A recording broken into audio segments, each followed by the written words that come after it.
rolling. Fratelloni's Hardware and Garden Stores brings you Garage Logic Podcast number 1073, May 8, 2023. 90 degrees on this day in 1874. Wow. And 28 degrees on this day in 1960. And that is brought to you by... Aquaside. Right.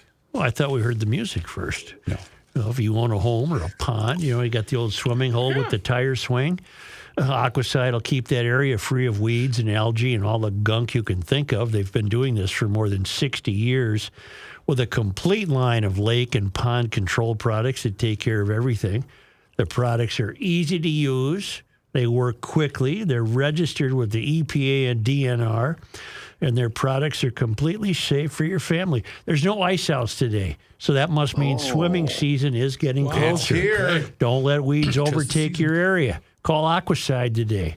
They'll help you identify your weed problem and get you the right products. Call Aquaside at 1-800-328-9350 or go to aquaside.com. And now, from the mayor's office above the boathouse on the east shore of Spoon Lake, it's Garage Logic with Chris Reavers manning Technology Corner, Kenny Olson from the Krabby Coffee Shop, John Heidt in the newsroom, and of course, the rookie. Here is your flashlight king, fireworks commissioner, and the keeper of common sense, your mayor, Joe Souchere. Marine writes, today's ray of hope. Here's today's ray of hope. Excuse me. It's drive your tractor to school day. Nice. In Piers. Yeah. Oh, that's fantastic. In Piers. Love it. I have a note, and I want you to help me understand it. From Tim Werner. I don't know. Let me read it. Joe, you are fond of beginning the show with ice out dates and lilac bloom dates to bookend each spring season. And I think your listening audience enjoys this tradition, even if your resident band of dummies don't. It appears that your message with ice out dates is that the results are a statistical scatter plot, random dates over the years with no apparent trend over time.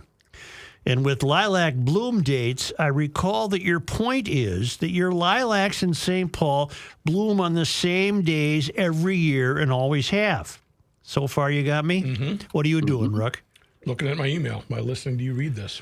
I was curious to see if a modicum of research would validate your narratives. A what? A modicum of research would validate your narratives. It didn't. First, the ice cover data. According to the Minnesota DNR and the MPCA, ice-in dates across the state are, on average, coming 9 days later than they were in the 1960s, while ice-out dates are coming about 5 days earlier. So that means 2 or few weeks of ice cover than we had just 50 years ago. Of course, results vary by lake. Bemidji Lake in Beltrami County has 18.9 fewer days of ice cover, while Detroit Lake in Becker County has 9.5 days, but there is clearly a trend toward shorter ice cover on Minnesota lakes. Okay, next, lilac bloom dates. Okay. New research at the University of Toledo shows that North American lilac bloom dates have been on average 1 day earlier every 3 years since 1973. This data was collected from 53 locations across the U.S. and Canada for the common lilac Syringa vulgaris. The location that began changing the earliest in 1964 is the South Cow Mountain Recreation Area in the Mayacamas Mountains in California. Minnesota, near Grand Rapids, is home to the lilac that was the last detected to change bloom dates in 1976. It has always struck me that you have been relatively incurious about whether the dates you report daily reflect any kind of trend. I never intended to reflect a trend, and I'm not incurious. I'm terribly curious that the ice out dates are, as you call it, a scatter plot. They're all over the map. All over the map. I mean, today's hot weather temperature is 1874. I'm not suggesting anything except I find that comforting news statistically that your hysteria today means nothing. I'm confused at what the emailer's I'm not done. point of contention. Here Oh, we I'm go. sorry. Okay. It has always struck me that you have been relatively incurious. I'm a very curious Well, I was person. going to say, you're about the most curious person I know. It has always struck me that you have been relatively incurious about whether the dates you report daily reflect any kind of trend. Of course, it is possible for dates that seem to be completely random to be proven to represent a pattern or trend using statistical and regression analysis. And that seems to be the case here for ice cover and lilac bloom dates. Just thought you'd want to know that the data you've been reporting over all these years may actually be signaling a different message than you've intended. Good luck, Tim. I don't know if I'm being taken to task, if I'm very discreetly being called a climate change denier.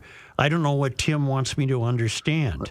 It sounds to me like he is taking you to task. That's what I because thought too. He's saying 14 days difference with the ice outs, and if you figure out his thing with lilacs, that also works out to about 13 or 14 days 13 difference. Well, I'm from not, but I'm not seeing 1973. that. I'm not seeing that in my reporting. Well, that's what his numbers show. That's all I'm saying. That's why he. In 2018, ice out on Minnetonka was May 5. In 1857, ice out on Minnetonka was May 5. Mm-hmm. What I'm curious is the wrong word. Well, you're reporting. I'm fascinated by that. Oh. I am told I live in a time of catastrophe and calamity, that mankind is ruining the earth. But ice went out of Minnetonka in 1857 on May 5th and on May 5th, 2018.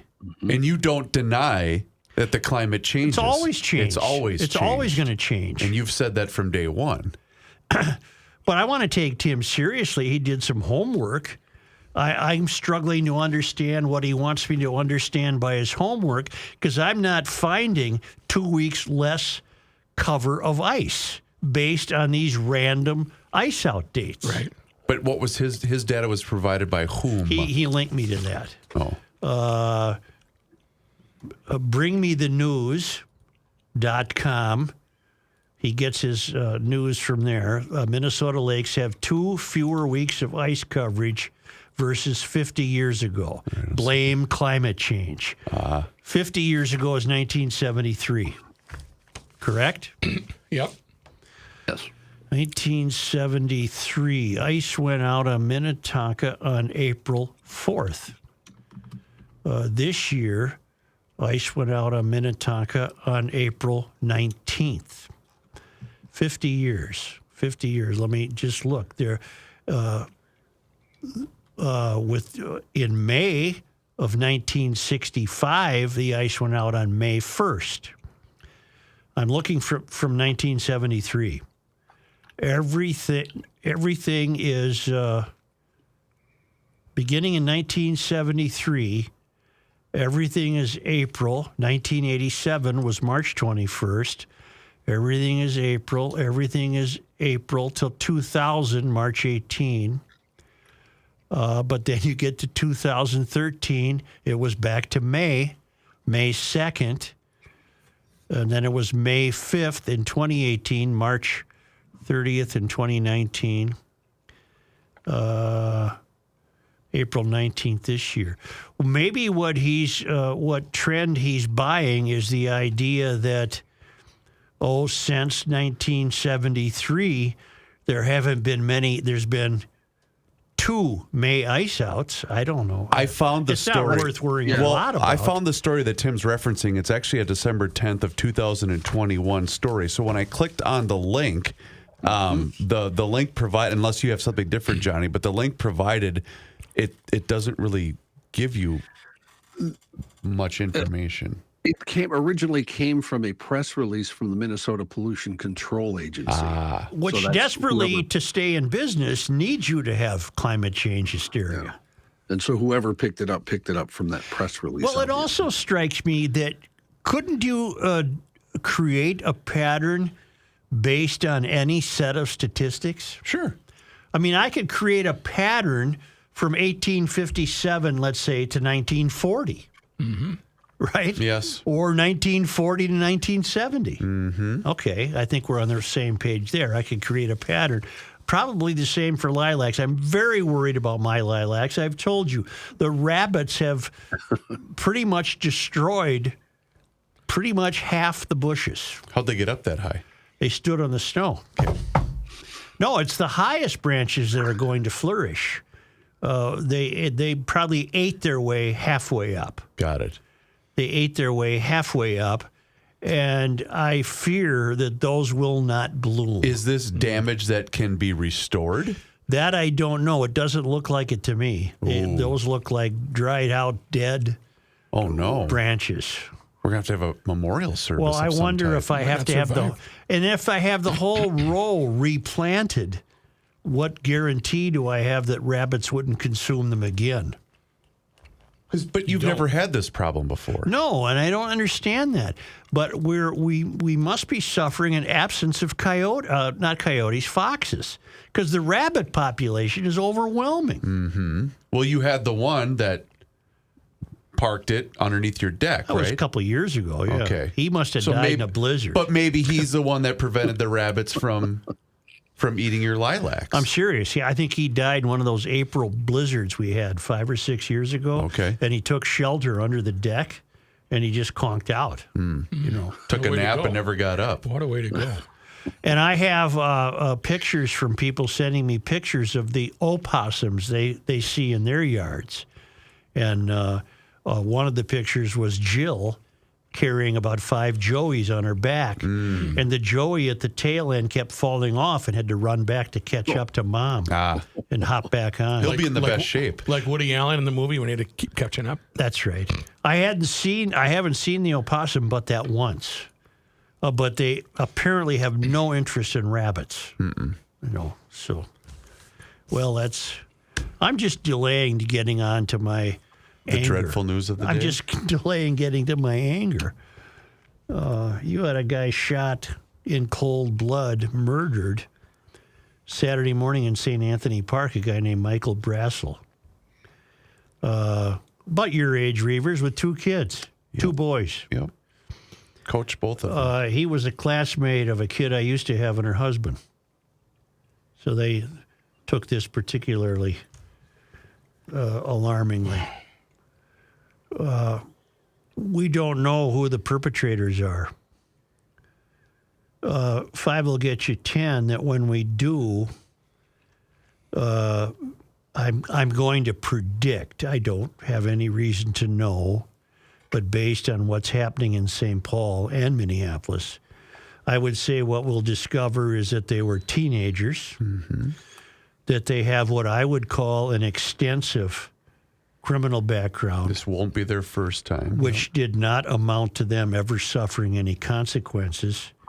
Mary Moriarty has pledged her public life to letting people like that loose or pretending that she's getting them some help.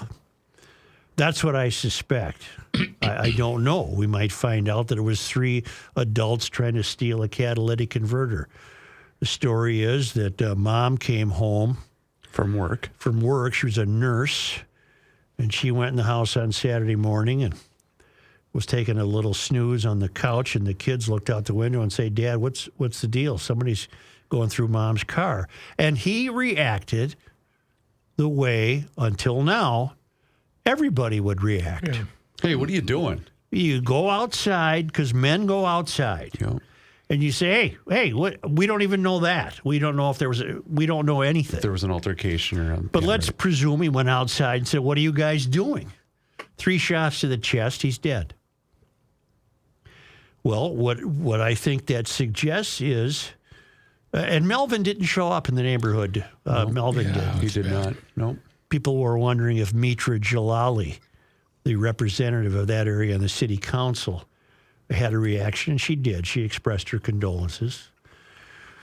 From now on, because St. Paul is lawless and the people in charge are handling it completely the wrong way, if you witness your car being vandalized at your curb or in your driveway, I guess the council has to be, don't go outside. Don't go outside. We've had some talks. Take the car. Cars are cheap. And my phrase to both my sons and my wife is, it ain't worth it. It's just not worth it. And I would have a completely different reaction 10 years ago, 15, whatever, than I will today, because it's not worth it. These people, the ones that pulled the trigger on this poor guy, those people don't care about life. They don't care about you. They don't care about your family. They don't care about anything other than the $20 that they might find or sell for the stuff that they're going to steal out of your vehicle. They don't care about you. I have two sons-in-law who are going to have to be strongly disabused of the notion to go outside, because I know that would have been the reaction of both of them. It would have been the same thing I would have done. But Now, today, what you must do is harness yourself. Yep. You're going to have to. I'll try to send the CP out, but a lot of times she doesn't go, so I have to. Joe. Hey, Well, I tried to get her out there to get You're the backup. possum. You're the backup. I'm the backup. Yeah. I'm here to help. But remind me, because you guys know this, that's not a bad part of St. Paul, right? That neighborhood. Those definitions no longer exist. Okay. You're no longer safe, no matter what the socioeconomic status is of the neighborhood. This was St. Anthony Park, just west of the fairgrounds, a lovely little neighborhood. Because when I read the story yesterday, I kept thinking, that's a nice neighborhood. Great houses, great old houses, architecture. But it doesn't. Muffaletta. It does that. None of that Get over matters. that. Yeah, none get of that over that. matters The anymore. CP was carjacked on the same type of neighborhood on an August afternoon last year. I've danced around claiming that it was her, but it was her. I think that's become clear by now. Pat Conley. And she's lucky that she didn't get hurt, because she started wailing on the guy. She is really, really lucky that he apparently did not have a gun. Or if he did, he somehow refrained from using it. I said, don't ever do that again. Jesus Christ. It's not worth it. So that's our new, the new law of St. Paul is let them steal your stuff, because you're going to get shot if you go outside. That's what this city has become too. This city that used to be a hell of a city is a hellhole. It's a hellscape. It's rotten to the core from the leadership on down.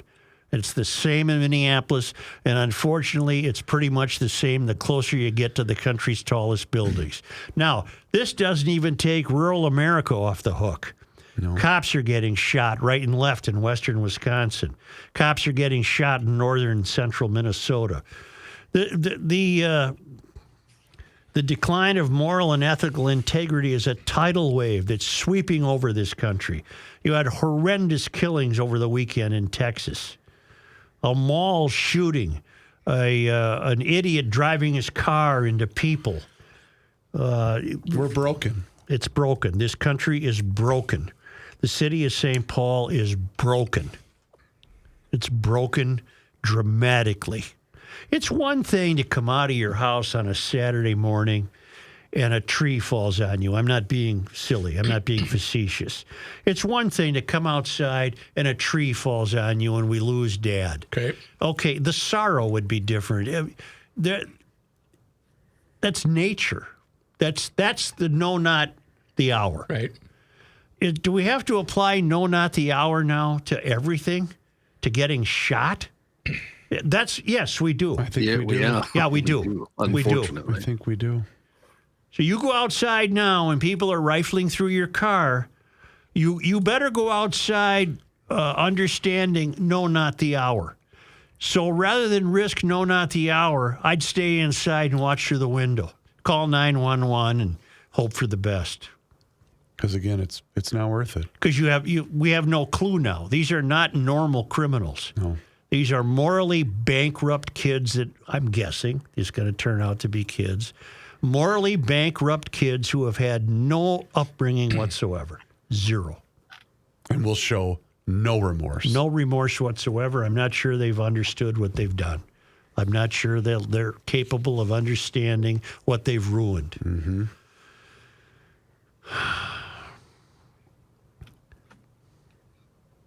Let me pick one here. Good luck. Well, sometimes what I do to... You look for a transition. Well, you know what? A segue. You know, I said this yesterday to the CP. I wonder if I should drive around with the top down. It's just easier to get shot. I mean, I'm serious. Morbid thought. I don't ever worry about one of these cars getting stolen because these kids don't know how to drive a stick. Mm-hmm. That's a good point. Unfortunately, the scooter that I have maintained... That one you might have to give up. Well, by EcoFund, what I do is give that up because that's just automatic transmission. That's a good point. Just twist the throttle and go on that Yamaha. Hey, I just changed the oil. Yeah, just take that. Yeah. Oh, EcoFund did. They took care of it all winter, tuned it up, changed the fluids, charged the battery. I love it. I do my errands on it. You can get a scooter at EcoFun on sale, spring sale, all the scooters that turn urban errands into adventures. Well, the electric bike, it's the electric bike capital of the world. You could save $400 right now on new electric bikes. Youth recreational equipment, the Vanderhall USA Roadsters, the golf carts, the service, the apparel, helmets. Helmets are crucial. I can't tell you enough what a great discovery it's been for GLers to discover EcoFun Motorsports. They're in Forest Lake on Highway 97, immediately west of Interstate 35. You can't miss them. And down in Burnsville on the service road of life near County Road 42. EcoFunMotorsports.com. Not a Garage Logic Town Council member? Here's what you're missing. They texted me, did you make this? No, I did not make it. Okay, they shut the account down. Yesterday, I talked to the lady, and she said, tell me what one of your last purchases was. Oh, God. $1.61 at Sam's Club. I got the hot. You went into Sam's Club for You use plastic to buy a $1.61? bleeping hot dog? Bleeping hot dog. It's people like you that are ruining the world. You got to stand in line between this idiot who has to get his card out to get a hot dog. And I started scrolling down, and I did get embarrassed. I'm like, it was $1.61 at Sam's. I got the hot dog. Don't you log $2 on you? I must not have had any money. So you parked at Sam's, walked into that giant warehouse, and bought a rolling meat log, and that's it. It's not an overstated meal for $1.61. It's What do you get with it? the fixins. The fixins. Go behind the scenes of Garage Logic with unfiltered audio and video access, invites to exclusive events, an emailed newsletter from the mayor himself, and more by signing up at GarageLogic.com. It's the end of the world as we know it, and he feels fine. Joe Souchere. Guess what season it is? 'Tis the season. Spring. It's officially mosquito season. So guess who's back? Our friends at Mosquito Shield. I know you're probably not, dealing with the bugs yet, but it's coming, especially with all the moisture that we've had. Listen, Ray and Mike, the father and son team, GLers, they're owned and operated by Ray and Mike Mosquito Shield. They're the father and son team that are GLers and operate 2 franchises right here in the Twin Cities, and they've been at it for a number of years.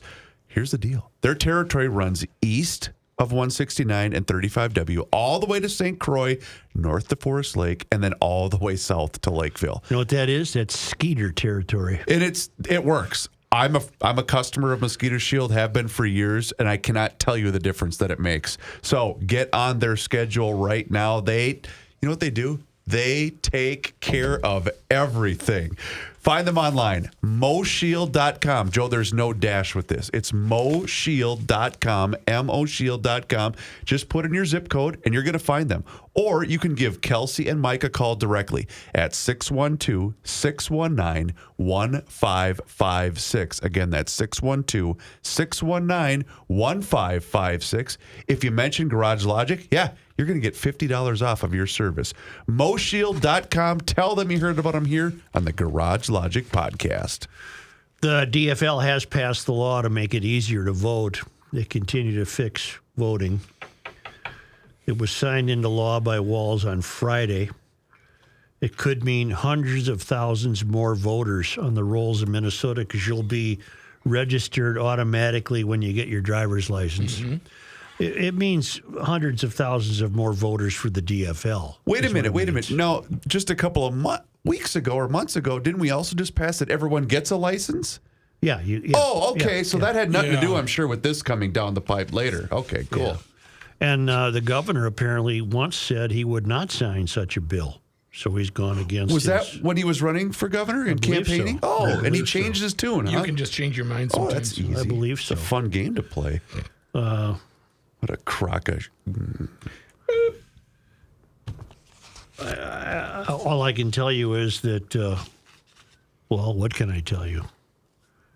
The Democrats also wish to abandon the Electoral College and throw Minnesota's votes to the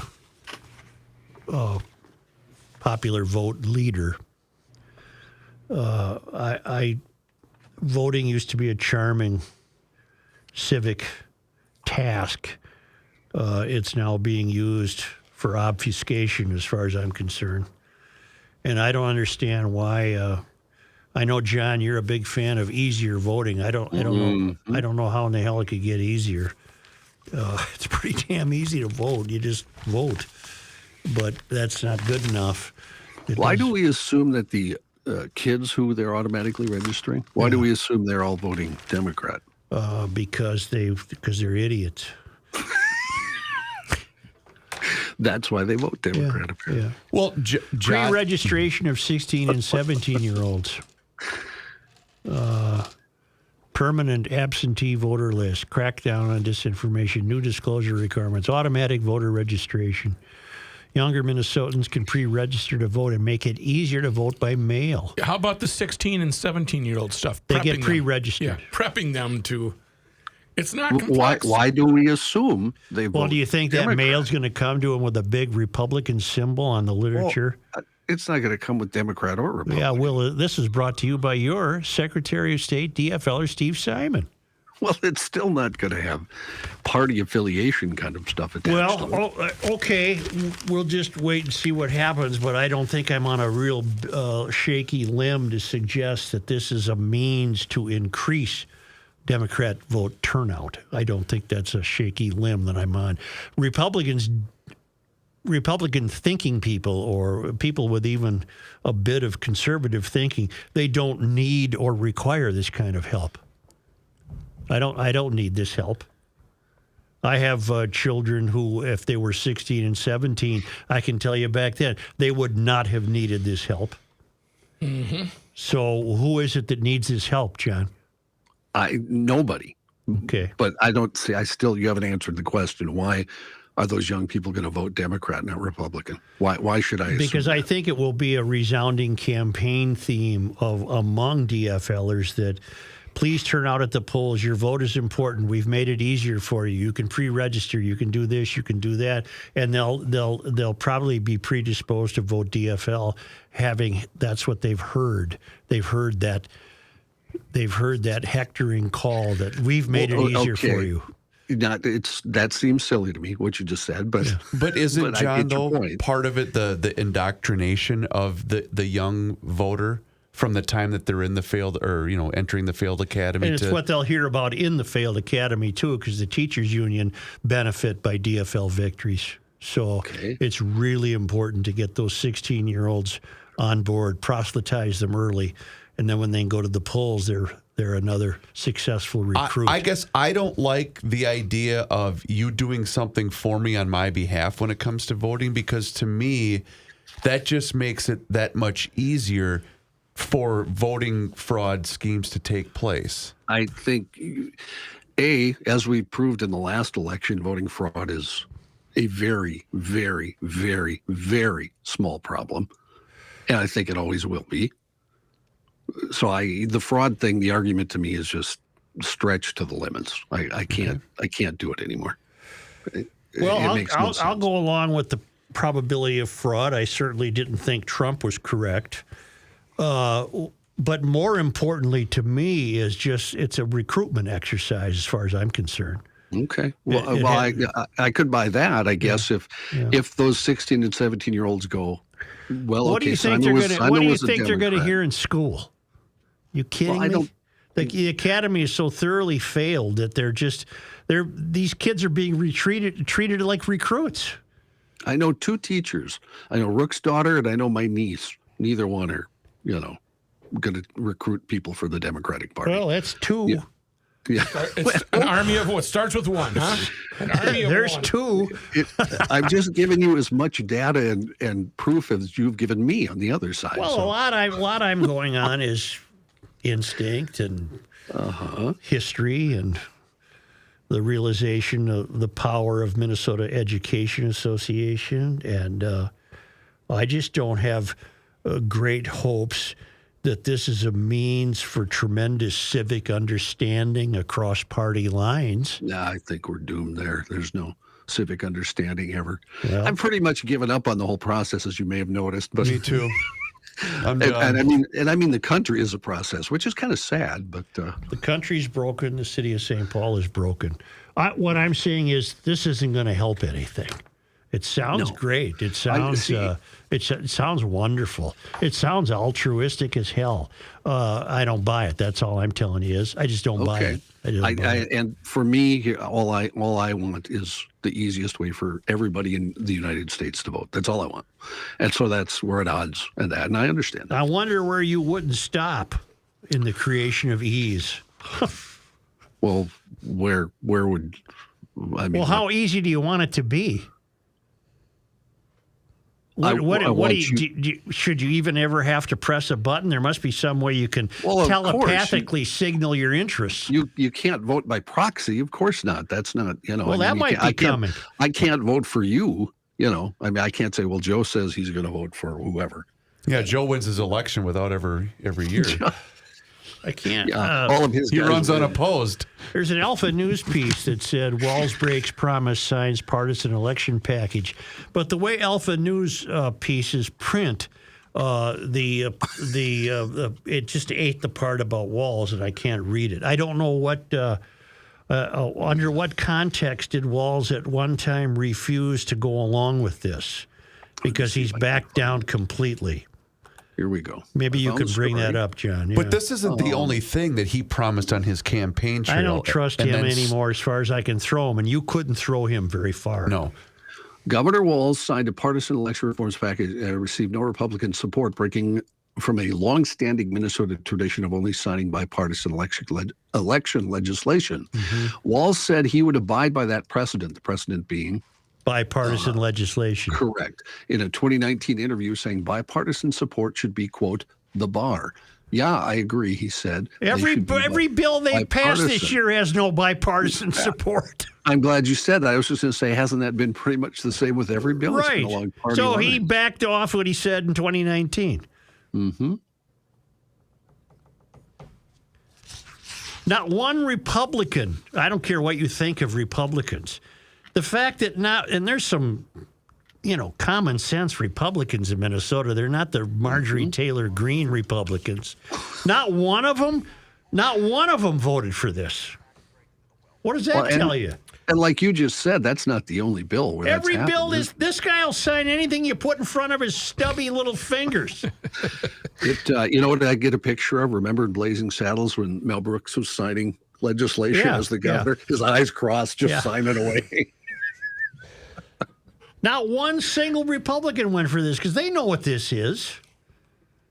B isn't B. You can think all you want about, well, this is nothing more than making it easier. No, it's recruitment. It's BS is what it is. Quick sidebar. I was trying to find the Governor Walz campaign video from back in October or November, and I remember seeing this about how they were going to cut the Social Security tax. Oh, they might cut a somewhat, but he hasn't gotten around to that. The legislature hasn't gotten around to that. The video is no longer on his Governor Tim Walz for Minnesota YouTube channel. I remember watching it, and it's no longer on there, which I'm sure that's just purely coincidental. John, let's go to the failed academy.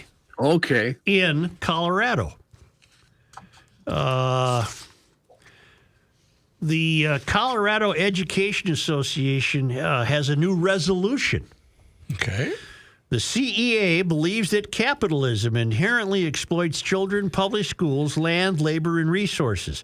Capitalism is in opposition to fully addressing systemic racism, climate change, patriarchy, gender and LGBTQ disparities, education inequality, and income inequality. The Lion, a Christian education publication, reported Wednesday. The second sentence is the originally proposed resolution read, "The only way to fully address systemic racism, climate change, patriarchy, gender and LGBT disparities, education inequality, income inequality is to dismantle capitalism and replace it with new equitable economic system." And I submit to you that the kids of the failed academy will learn this, and in the event Colorado makes it easier to vote, those kids ain't voting for anybody that goes against this. The original resolution also stated that its reason for being submitted is because teachers are constantly using Band-Aids and minor reforms to make things better, but the system itself is the problem, and it needs to be named. College and high school history instructor Brian Lindstrom proposed the resolution. Lindstrom retweeted a post stating the resolution allows the union to publicly advocate and lobby for anti-capitalist policies at the Colorado State Capitol. The national branch of the union, the National Education Association, has been embroiled in controversy in recent years. For example, in December, reports emerged that the union reportedly engaged in substantial coordination and collaboration with the Education Department over policymaking. The union also opposed the Republican-led Parents' Bill of Rights Act. All right. How about this part of the story? Yep. Democratic Colorado Governor Jared Polis criticized the union, saying, "What a bizarre thing. Good. It's a great economic engine of capitalism that creates prosperity that funds our schools," according to the governor. Well, I hope he wins. He wins what? I mean, I hope his wisdom prevails. Well, and my point being, of course, we're talking about voting. That's how you tied it all in. And this is a Democratic governor going against those ideas. John, you've got the union chief in Minneapolis who's an anti-capitalist and said they must dismantle capitalism when the union was on strike. Yeah, I agree. I brought that to your attention, as a matter of fact. That's right. I was That's right. first one to see it. Yeah. Don't tell me what I said. I think it's two different arguments we're having here. Don't call me a you. Don't think I won't. Don't call me a you. Along those lines, I saved this video for you from Friday afternoon. Yeah. Speaking of Colorado, Joe, there's a Denver City Council member by the name of Candy, Candi, Sadabaka, who is running for re-election, and she says, Joe, white-owned businesses should be taxed extra and redistributed to black-owned businesses. Oh. Capitalism was built on stolen land, stolen labor, and stolen resources. And a check today could not undo the cumulative impact of generations of that stolen wealth in all of those categories. And so I think it has to come in the form of land, labor, and resources in an ongoing fashion. And there are structures that we have that could be flipped to begin to do that reparations. In fact, my opponent here mentioned 5 Points and the corridor and what has happened to our businesses there. Part of what has catalyzed that exponential decimation of black businesses is the 5 Points bid, the business improvement district. Turn it off. I told you Friday. Whoa. At the heart of the mystery is the fundamental belief that the country should not have been founded, or at the very least should not have been founded by white guys, that they're patriarchal. We're out to destroy that. We're out to upend capitalism. We're all about trying to bring about a different country that is not the United States. The United States is unfair. It's foul.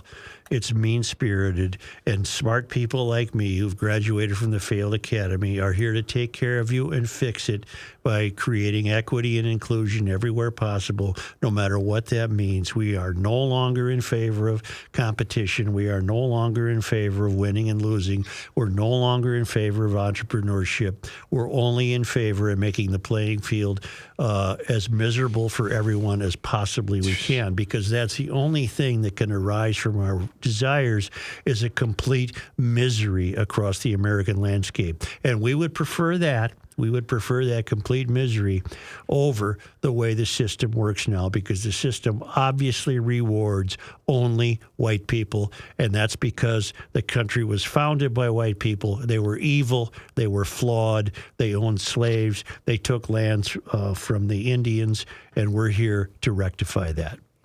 So if that councilwoman in Colorado had any chutzpah whatsoever, she would have said, we can no longer hold our meetings in this building. I don't know where she's going to find, a square block of land in Colorado to build a new city council. But if she really wants to practice what she preaches, she'd have to no longer go into that building. You'd have to find a building. You want her to put her money where her mouth is. Well, you put your money where your mouth is. You know where you do that? Grundhofers. Huh? Yeah, you put your money at your mouth at Grundhofers. Wow. Super segue. What a grilling day it was yesterday. Oh yeah. Boy, Perfect. oh boy. I hope you Perfect. grilled your rookie burgers, and you could even, people. You know what people do with the town ball meatloaf? What's Some that? people make reform it into meatballs. Burgers. Meatballs, meatballs. burgers. Okay. That'd be good. I have done that. It's very good. Over 140 flavors of brats. All Grundhofer's beef is Minnesota grown. It's beef for Minnesota farmers. beef. You ain't sending the money to Hong Kong. You know what I'm Big saying? Right. Huh? Exactly. And I'm just touching the tip of the iceberg. There's fish, there's chicken, there's pork shoulders, steaks, chops. It's a meat emporium. It's absolutely fabulous. And anyone there can help you if you have questions about preparing these marvelous dishes. It's Grundhofer's double smoked hams, double smoked thick cut How do you bacon. tease? This isn't fair. Oh man. It's on Highway 61 just north of Hugo, and again on Highway 97 just east of Interstate 35. It's Grundhofer's Old Fashioned Meats. It's true. Some of us GLers fairly obsessive about our lawns. If you want the best lawn on the block, you've got to go with ProfessionalTurf.com, a Minnesota lawn care company since 1982. ProTurf has service techs with over 20 years of, I almost said 70, 20 years of experience that have been servicing the same route. So they get to know your lawn. When I lived in South Minneapolis, I got to tell you, my lawn was ProTurf's problem, but ProTurf has this really cool toot sweet policy, meaning if you see something janky on your lawn in the middle of the season, get a hold of them and they'll be out toot sweet and they'll take care of that. They'll rectify it for you. That's what they do. Schedule a free in-person lawn care analysis and estimate right now at ProfessionalTurf.com. A ProTurf tech will come out once the snow has melted and then customize a slow-release fertilizer and weed control program. Safe and environmentally guaranteed. You'll get a great lawn. Just click away, ProfessionalTurf.com. Okay.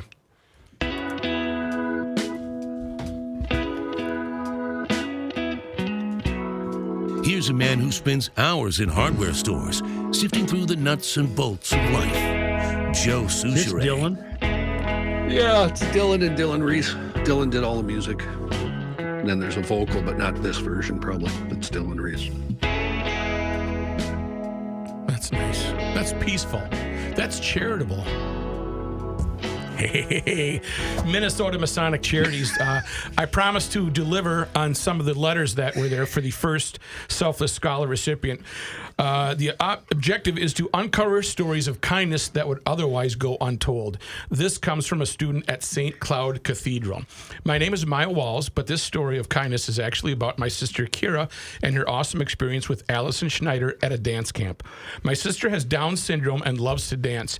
Naturally, when Cathedral Dance Team was offering a dance camp for kids, my family thought she needed to go.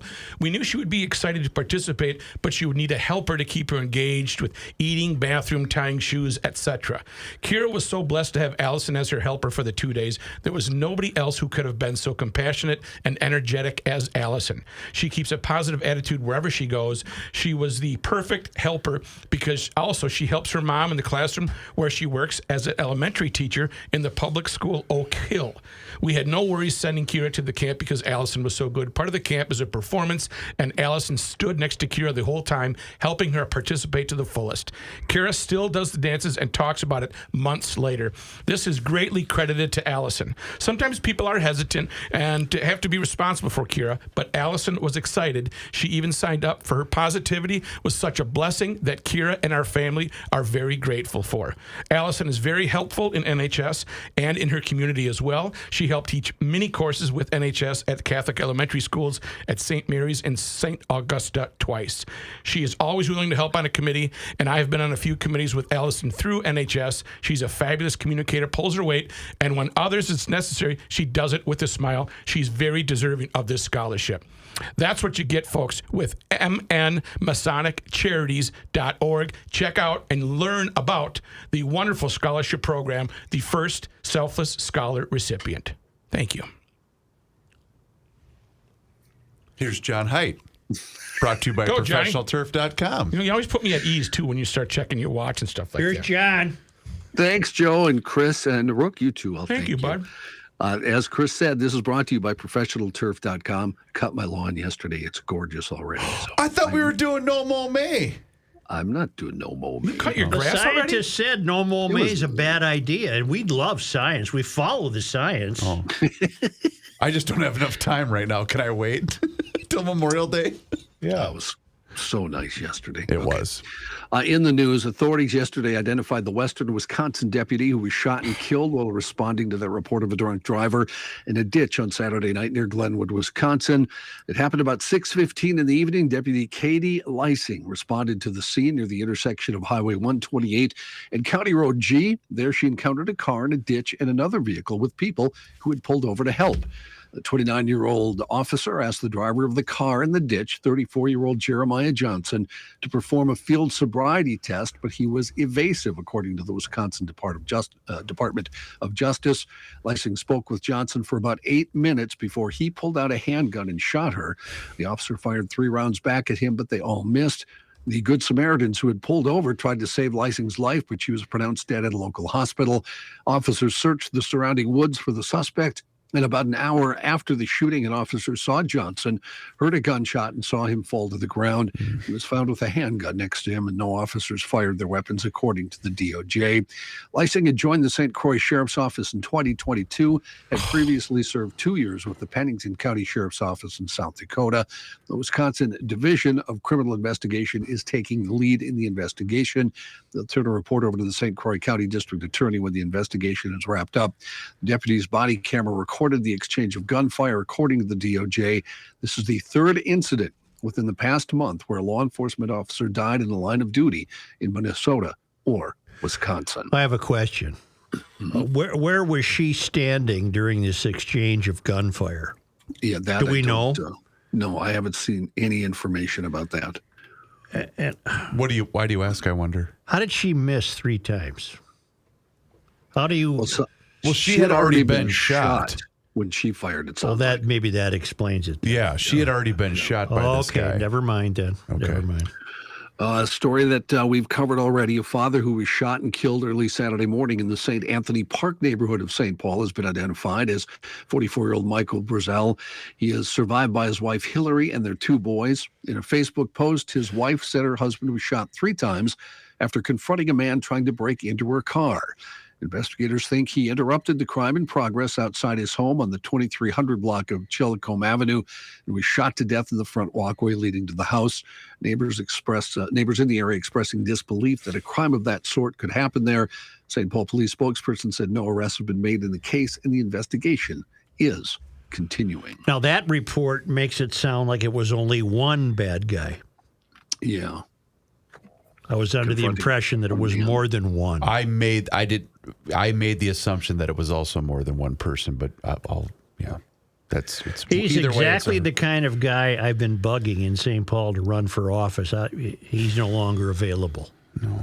Yeah. Chaotic weekend, Dinkytown, Minneapolis. Yeah. Assault, disorderly conduct, fleeing police, and curfew violations. Some of the citations issued to teens who showed up in large crowds on Friday night. Minneapolis Police Chief Brian O'Hara said some of the people were not locals. They were from suburbs, Edina, Eden Prairie, and the two Brooklyns. In a span of 3 hours, 9 people were cited. Of those, 6 were arrested, including an 18-year-old who was found with fireworks and a baseball bat. O'Hara said we will not tolerate. Maybe he was just going to go play a pickup game, huh, John? Could be. We will not tolerate these types of disorderly acts. We won't tolerate these assaults and these kinds of things, according to the police chief. Wasn't Saturday night rainy? It was Friday. This was Friday night? But didn't they have issues both nights, Johnny? Did they? I don't know. I think they did. I saw it was Friday. I guess I'm wondering what's going to happen when it's 85 and beautiful. I had a call over the weekend, Joe, on that very matter from a friend that is on the inside that I used to work with. Yeah. He said, if you think it's bad now, this is going to be a very bad summer. I wonder why. I mean, we're turning the corner. We're having a food fest down there and everything. Well, we're having the Taste of July. Taste of Minnesota, yeah. Taste of... On the 4th of July. Mm-hmm. I don't think there's any problem there. No, that'll be fine. We'll go off without a hitch. Hey, quick email from Joe Geegan, who is a subscriber to the Garage Logic Town Council, and you should too. Subject line, Colorado. Yeah. You guys were wondering. Yeah. Historically, gentlemen, Colorado was a conservative, right-leaning state. The tide has turned slowly as a result of the Californication of Colorado by transplants. It's very discouraging to witness. Here in Colorado Springs, we are in the middle of a mayoral race between a socialist and a conservative, and I fear the socialist will win. Always pushing back, Joe Geegan, Colorado Springs, Colorado. Thank you for your subscription to the Garage Logic Town Council. And Candy, we talked about, is a socialist too. So socialists must be very popular, it sounds like, in Colorado. Well, they're popular here, for Pete's sake. Well, that's weird, though. So you escape California because you're sick of all the crap that's going on. Why would you bring it with you? But you're going to bring it with you to Colorado. Right. Yeah. Xcel Energy plans to build another large solar array in Becker, creating one of the largest solar power complexes in the country. Xcel said today it'll ask Minnesota utility regulators to add a 250-megawatt solar array to the 460-megawatt Sherco solar project that's already approved. The plan is to complete the entire complex by the end of 2025. Still, Xcel acknowledged in a regulatory filing late Friday that costs for new solar farms and clean energy products generally have been soaring. Authorities killed... This is my email. Is he checking to see if you're doing your homework? Yeah, what's going on here? That's exactly what it looks like. Am I supposed to be looking something up? What is it? What's going on here? Look, Chris, you should have gone, the teacher's coming around. Teacher's coming. Hide your test results. I was going to go move a microphone. Authorities killed a black bear that was wandering through a North Minneapolis neighborhood on Sunday morning. According to the Minneapolis Police Department, the bear was first reported at 8:42 in the morning near North Girard and 14th Avenues. Police found the bear and noted it may have had an injured front paw. No, what'd you have to do that for? No. Don't we have our bear update theme? This is a bear update. Police say the Minnesota Department of Natural Resources was requested for help. We interrupt this program to bring you a bulletin concerning the bear in Central City. Jellystone Park has turned into a city. Hold it, bear! Hey, look at that bear up there! Your finest efforts. Look at that bear up there. All right, look out! Come back here, bear! Don't be afraid, bear. Move this way. Sense the Give tension. me your paw. What did you do that for? That's not a bear. Didn't buy them. That's not a bear. He sounds like a bear. It's not a bear. It's a lion. It's a lion. DNA spokesman said a DNR conservation officer killed the bear because the animal presented an immediate public safety threat due to its presence in a densely populated area. I'll tell you what, I would have let the bear roam all day long. It would have kept crime down. Keep people off the streets? Yep. Yeah, I got you. I would have let the bear roam all day. Look, they're getting closer and closer. They're part of the urban wildlife now. Come on in. I mean, this is 14th Avenue and Girard. Yeah. They're downtown. Yeah. They have office suites. They have office suites. They're having lunch on the mall. They're here. you, Wolves are next. If you saw the pictures of this too, it was a very, very crowded area. So it wasn't like he was running around the woods. Nope. This bear was right part of the action. He lived in the city. Harding High School got some positive news Sunday when one of its math teachers was named State Teacher of the Year by Education Minnesota. Michael Houston, one of 2 Harding teachers and 4 from St. Paul Public Schools among the 11 finalists for the Teacher Union's award. He was also a finalist in 2017. Houston has coached football 18 of his 19 years at Harding, where he chairs the math department and is a union steward. He also is an adjunct professor at Concordia University in St. Paul, where he teaches math to aspiring elementary teachers. Houston said his teaching philosophy has always been centered upon creating classroom community.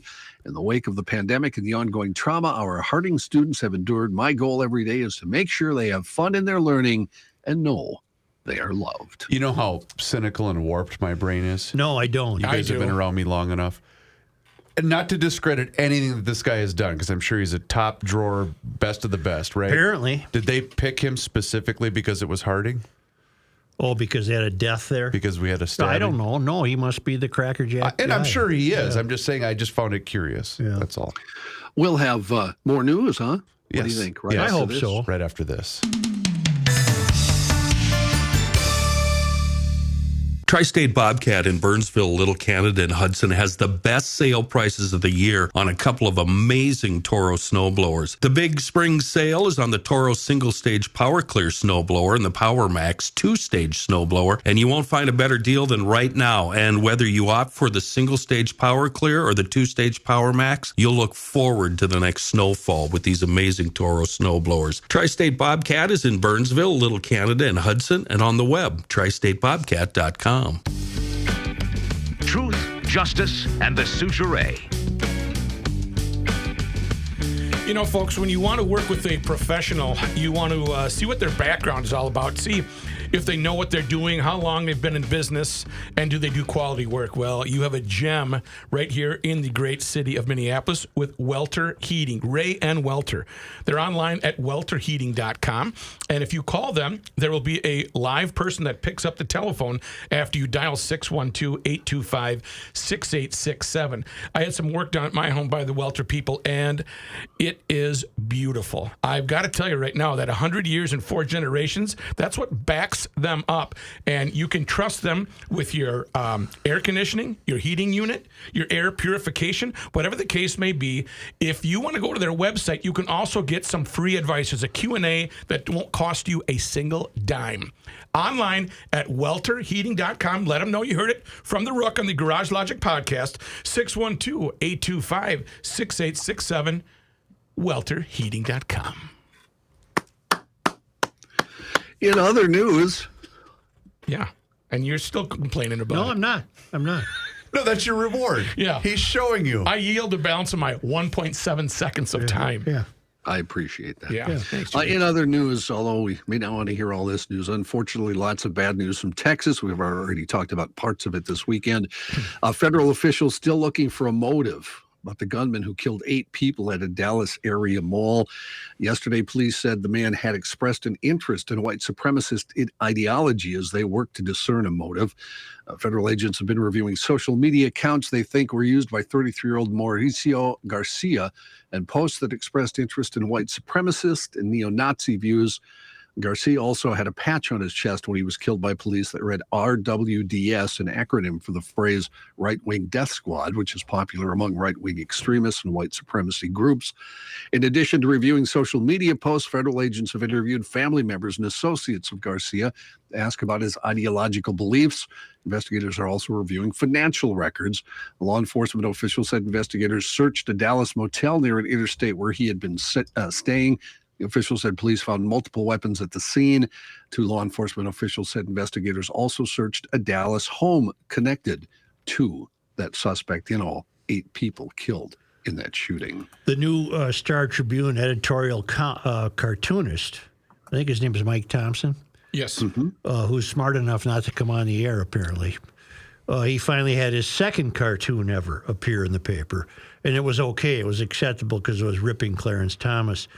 But it'll be interesting to watch his cartoons, given that the signal has been sent to him that there are certain people who apparently are going to be hands off, and it'll be interesting to watch what he comes up with. That's an amazing thing for a newspaper to say, hey, you can only do this. Well, we don't know that, but the lesson was made clear, I think. I think to do that job, you'd almost have to be, you'd have to go with whatever you want, right? And then hope the newspaper accepts it. I don't know how else you could do that job. Back to the KKK. I was watching Grand Nighthawk, the George Stephanopoulos. KKK? Yeah. This guy was neo-Nazi, this moron. Yeah. But I would just say, really good. I was surprised at how interesting it was. The George Stephanopoulos series that's called the Grand Nighthawk. It just came out. I'm unaware of it. Okay. I don't know. Yeah, I don't know. I thought everybody knew about it. Okay. Take her back. Also in Texas, Brownsville police have identified the driver in a fatal car crash that left 8 people dead outside a migrant center in Texas. He was identified as 34-year-old George Alvarez. Alvarez lost control of his SUV while running a red light. The SUV then rolled onto its side, slammed into a group of people outside a migrant center. Police found 6 people dead when they arrived, another 12 that were in need of critical care. The death toll eventually rose to 8. Alvarez allegedly tried to flee the scene of the accident, was held down by bystanders, according to the chief of police there. Police say they have not ruled out if the collision was intentional or not. I did see a picture of Mr. Alvarez, who looks extremely intoxicated in his shot. He did have also a pretty long rap sheet, shall we say, for different things. He was uncooperative, according to police, as part of this investigation. The 8 people killed, police say most of them were migrants from Venezuela. Getting back to Thompson's first cartoon, which included benignly a reference to the Muslim call for prayer now being approved in Minneapolis, Marshall Tannick, a lawyer, had a good piece in the Star Tribune today saying that of course, he had to couch it in all kinds of terms to make sure he was seen to be on the right team. But he said this presents an interesting legal situation because constitutionally the government may not favor one religion over another. And he predicts very interesting legal questions will come to the forefront at some point, and he predicts lawsuits over the call, because it is a violation of certain aspects of the Constitution. But in this current state of Minnesota politics, who is going to be the one to come forward? I'm not as confident as Tannick's a lawyer. He knows what he's talking about. I'm not as confident as he is that this will ever result in a lawsuit. But he said if it does, there is grounds there to pursue it legally. Interesting. Yeah. As he begins his campaign for re-election, President Biden facing substantial and multiple challenges, according to a new Washington Post ABC News survey. His overall approval ratings have slipped to a new low. More Americans than not doubt his mental acuity, and his support against leading Republican challengers is far sketchier than at this point 4 years ago. Former President Donald Trump leads a still-forming field of candidates for the Republican nomination, receiving about twice as much support as Florida Governor Ron DeSantis, who has not yet announced for the presidency. Trump, though, according to the poll, carries his own baggage, with a majority of people saying he should face criminal charges in cases involving efforts to overturn the results of the 2020 election, events leading to the January 6th attack on the U.S. Capitol, and his handling of classified documents.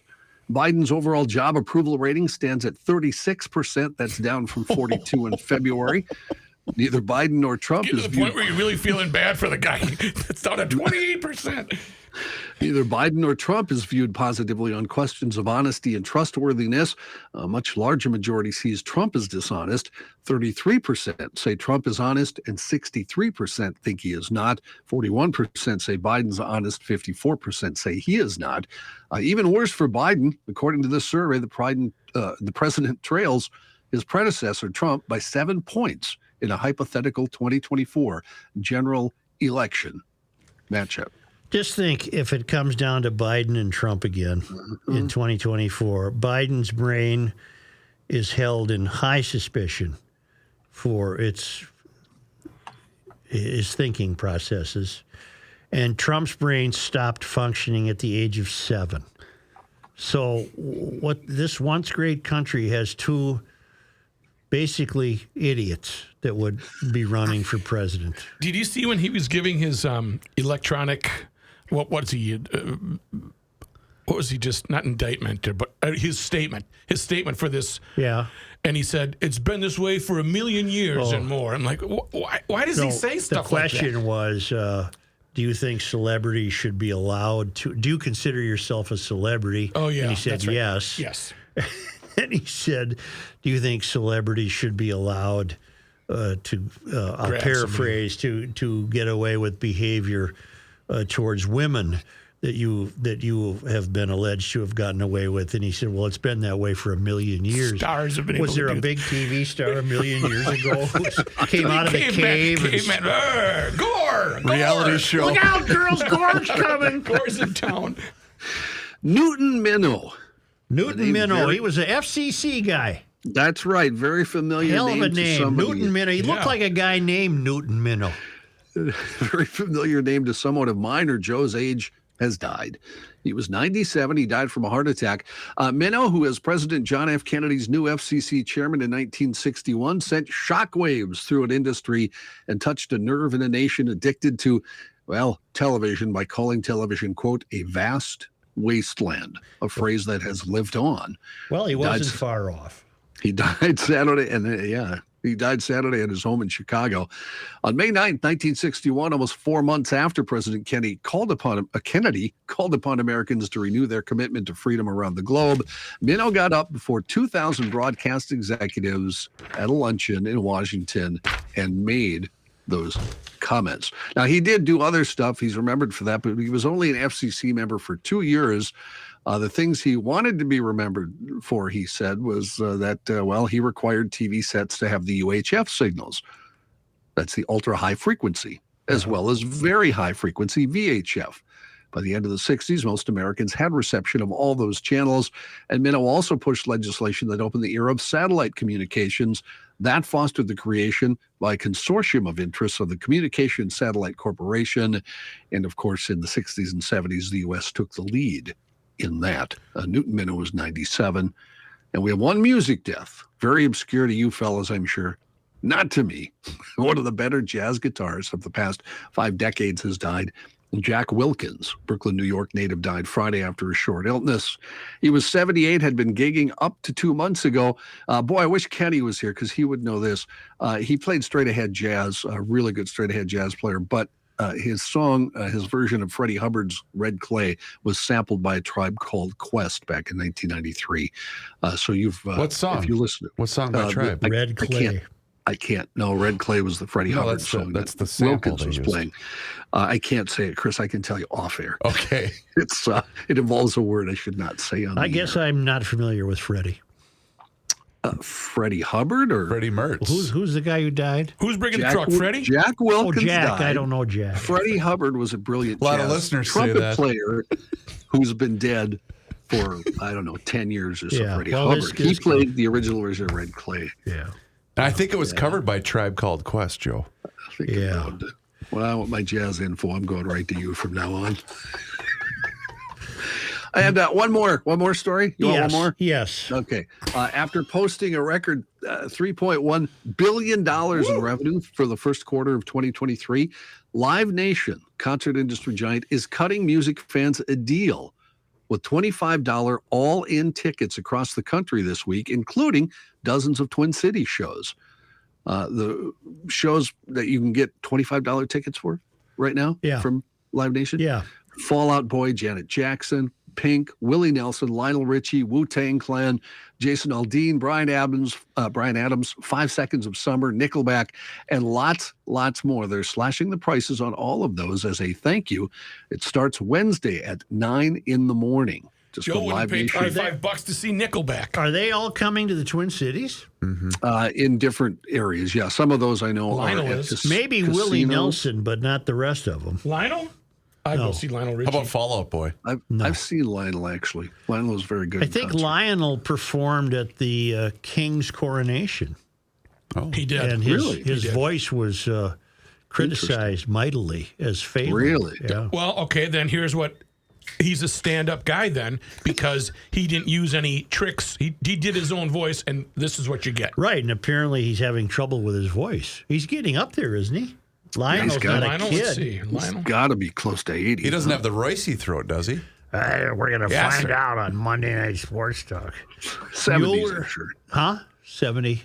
He's got to be in the 73. 70s. Only Tuskegee. 73? Yes. Who? Boy, he's been around a long time. Yeah, he has. Yeah, since the 70s. Yeah. Mueller Memorial Funerals and Cremation. When you mention these words, I suppose it invokes concern, anxiety, sadness, not with Mueller. Well, it does with Mueller, but they're there to handle it. They're there to make things smoother for you. They've been doing it for more than 75 years. We're in the third generation now. I know this family. I've known them all my life. I know the owner, Scott Mueller, and his family. Mueller, he's a different cat. He knows how to help you in ways that you will be surprised to learn. He takes care of difficult details. They'll honor your loved one and bring families together to celebrate a life well lived. This is not fun. This is not fun to deal with or think about. But once you learn about what's involved, you'll understand it doesn't have to be overwhelming and frightening. Scott has written a book called What to Know Before You Go. It's free if copies are still available.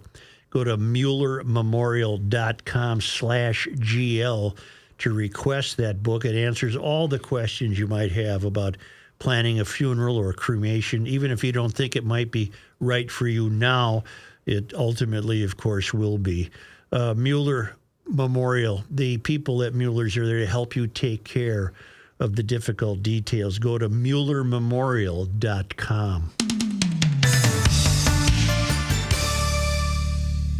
K&L Surplus and Ammo is your one-stop shop for all firearms-related products for over 25 years. Why? K&L Surplus and Ammo offers one of the widest selection of firearms in the region. The big box stores say they do too, but that usually means they have a lot of inventory, not a wide selection. K&L has a broad selection of different calibers, is veteran-owned, and offers first responder and veteran discounts. K&L is also committed to safety and a licensed FFL retailer. Find out for yourself why K&L Surplus and Ammo has been the choice of gun owners for over 25 years. KNLGunstore.com. Joe Souchere, the keeper of common sense.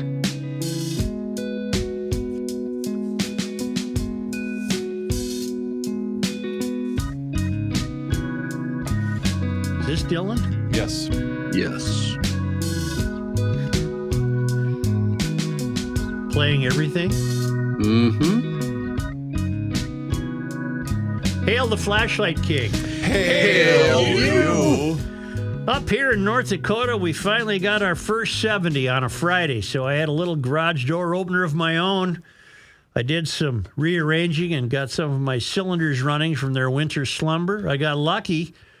I only Good had for one you. dead battery. He's telling everybody. And being they had sea foam in the tank, they fired right off and were purring like a kitten at the milk pail. As I was reminiscing, driving them around, it got me thinking, what is the ruling on cylinders older than the owner and or if they have heritage? I have a 1959 Ford 971. He sent me a picture. These are tractors from the farm, and one of the tractors I grew up learning to drive. The next one was a 1948 Ford 8N, which was owned by a neighbor of my grandfather. The third is a mid-40s Ford 2N that I raised my hand at an auction one too many times. I guess I had to have it. There are a few other cylinders also, but those are resting right now, awaiting TLC to bring them back to life. Good luck, Brent from North Dakota. Rulings, the cylinders that are old or have heritage get no special notice. They're just part of your cylinder index. Right. In fact, I've always thought of the cylinder index as it being preferable to have old cylinders. Okay. And you do with this beautiful array of tractors. But old cylinders or cylinders owned by loved ones get no special. Carry the same weight. They get no special acknowledgement, Matt. Got it. But it's worth special acknowledgement. It's worth noting that there is a special new feature on the Garage Logic website for a ruling, for specifically needing a ruling from the mayor. Well, that's why you'd always want to go to garagelogic.com and check them out. You know what I'm saying? This is from the Robert Bryce Substack. I don't know who Robert Bryce is, but this seems credible. In March, Ford Motor Company announced that it lost $2.1 billion on its EV business last year. Oof. Those losses were double the losses it had on EVs in 2021. Wow. As I noted in a video I posted on TikTok on March 23rd, Ford made 61,575 EVs in 2022. Boy, I'm surprised it was that many. Yeah. Thus, the company lost about $34,000 on every EV it sold last year. I also noted that the costs of making EVs are not falling. Last year, the cost of battery packs for EVs went up 7%. While the 2022 losses were huge, warning signs show plenty of potholes lie ahead. And this guy goes on to say that it appears Ford's 2022 losses were only a warm-up. Yesterday afternoon, this is dated, what's today, the 8th? Today's the 8th. This is dated today. Yep. Yesterday afternoon, Ford reported did they report it on a Sunday, do you think? I doubt it. Yesterday afternoon, Ford reported a $722 million loss on its EV business over the first 3 months of 2023. During that span, Ford sold 10,866 EVs, meaning it lost $66,446 on every EV it sold. Okay. And it goes on to say how the only thing that keeps them afloat is selling gas-powered vehicles. Is that from CNN? And I'm getting an email from a listener who's complaining about EVs. And he said, why don't you just shut up and not buy one? Well, I'm not going to buy one. Actually, I thought I was doing you all a public service by trying to keep you from buying one. You're not doing yourself or the earth any favors. Well, I don't. So they're mad? They're mad at me because I keep harping on EVs. Or he's mad at me because I keep harping on EVs. Well, it's not even necessarily the EV. It's the incessant push. So the whole concept is flawed. It's a government car.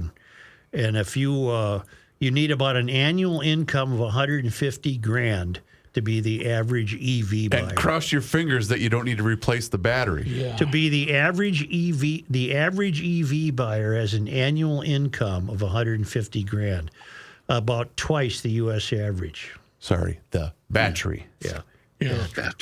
Battery. So there you have it. Go ahead and get one if you want. I don't think you're doing the earth any favors, and you're fooling yourself, but that's fine with me. Yes, John. Before you move on, Joe, Yeah. if I may, I got an email from Trish. Yeah. And Trish alerted me to an Alpha News story about Dinkytown. We were talking about Dinkytown. Yes. There's a lot of information in there to read, but here's the really interesting part to me. One of the arrested parties Friday night was 18-year-old Abdikara Daud Hashi of Edina.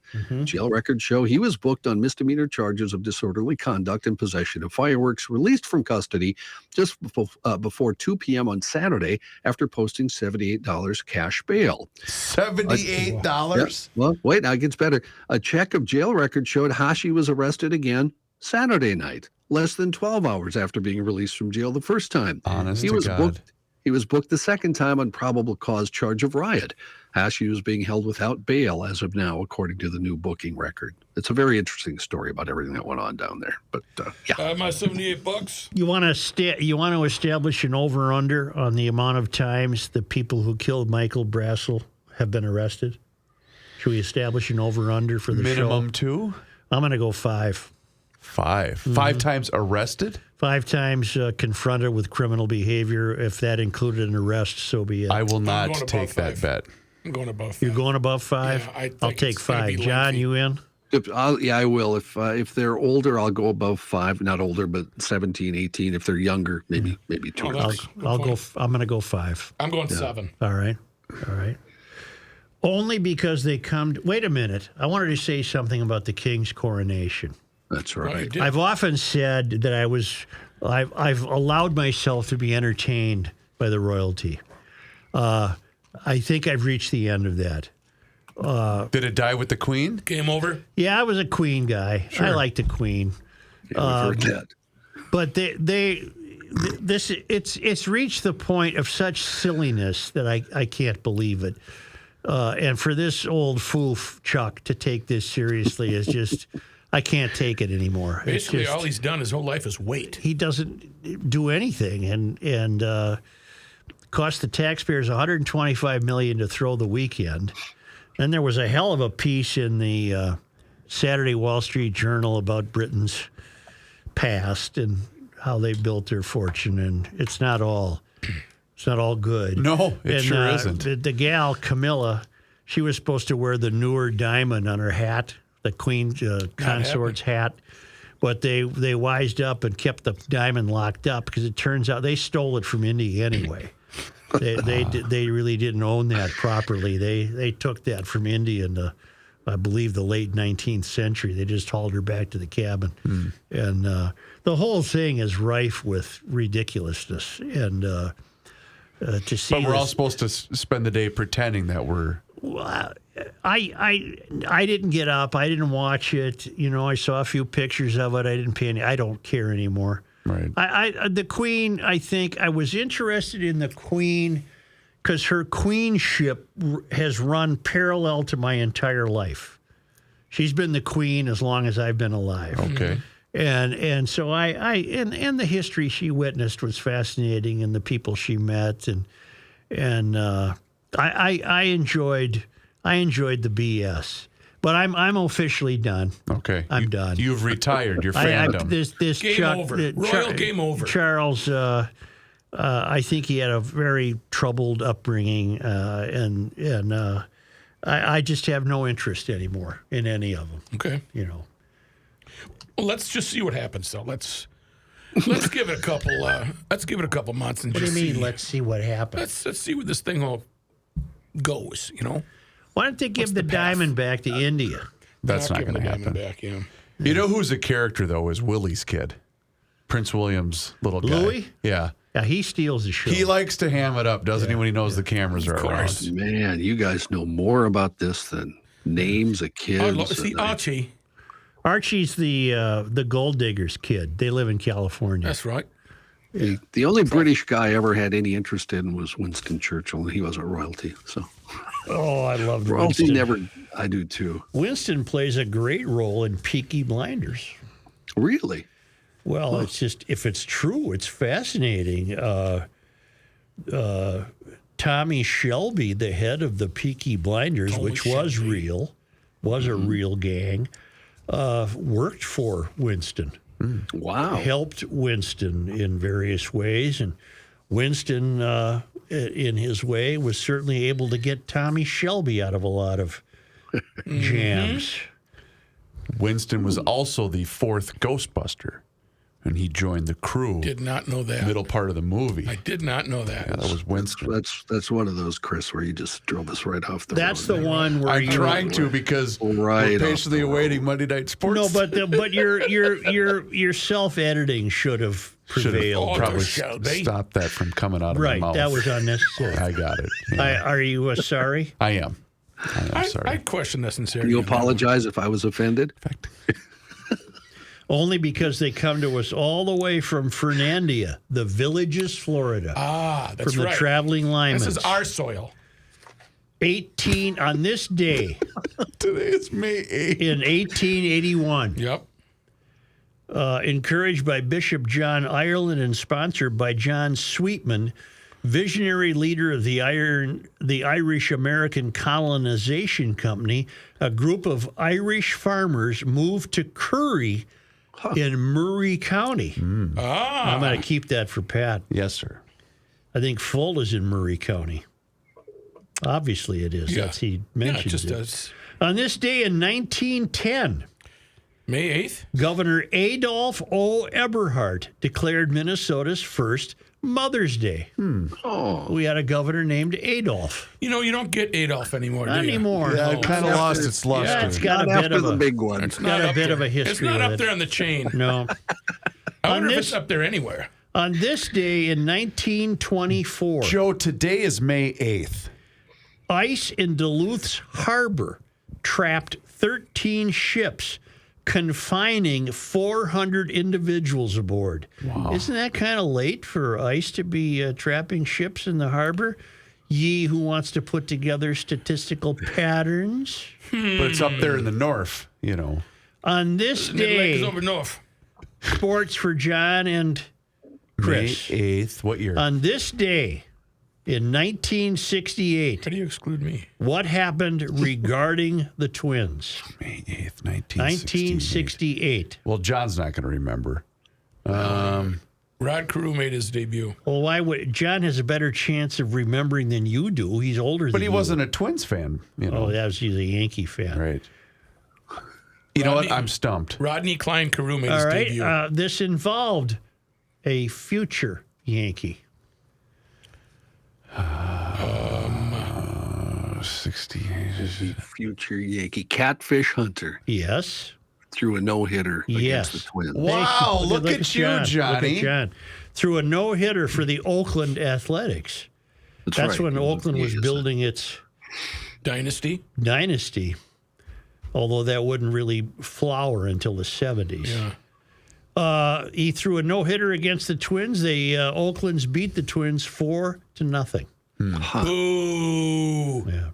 I hate On that. this day, I hate the Twins it losing. was on this day Yeah, May 8th. in 1968. What day was that of the week? I May wonder. 8th. What day of that of the week was it? May 8th, 68. Because that would tell me if there were 3 people there or maybe 13,000 to see Jim Augustus. It was a Wednesday.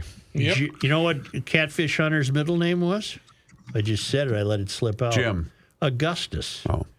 James Augustus Really? Catfish Hunter. Like Jim was his first Like name. Augustus Gloop. Joe, I can tell you the attendance for that game. All right. 6,298. Wow. That's something. Standing room Well, only. it's not that much better on a Wednesday today. No. Especially when we're shooting fireworks Now, at it's each an other. off day today, but then the Twins are home for a bit. The Padres. With the San Diegos and the Cubs coming in. Mm-hmm. And the Twins, well, why am I doing Monday Why don't you Night cover Sports? that on Sports Talk? Because the Twins don't hit, and we'll get Pat's take on that. Thank you, Jim. 55 Thank you, years G. ago Ellers. today. Gotta wrap it up. Catfish Hunter is too tight. There's a new way to level up your sports watching experience. Join over 1 million fans across 33 states who got in the game last year by making picks on Underdog. You can win up to 1,000 times your money just by choosing higher or lower on your favorite players' stats like touchdowns, passing, yards, and more. I find it easy and fun to use while rooting for my favorite players. Making picks on Underdog is straightforward. Signing up even easier. Just head over to Underdog's simple-to-use mobile app or UnderdogFantasy.com. Sign up with the promo code GarageLogic, and Underdog will give you a free pick to use on your first cash pick'em entry, plus up to $1,000 in bonus cash when you deposit. That's Underdog Fantasy, promo code GarageLogic to claim your new customer special of a free pick and your deposit offer. Must be 18 plus, 19 plus in Alabama and Nebraska, 19 plus in Colorado for some games, 21 plus in Massachusetts and Arizona, and present in a state where Underdog Fantasy operates. Terms apply. Void in Colorado. Concerned with your play? Call 1-800-GAMBLER or visit www.ncpgambling.org.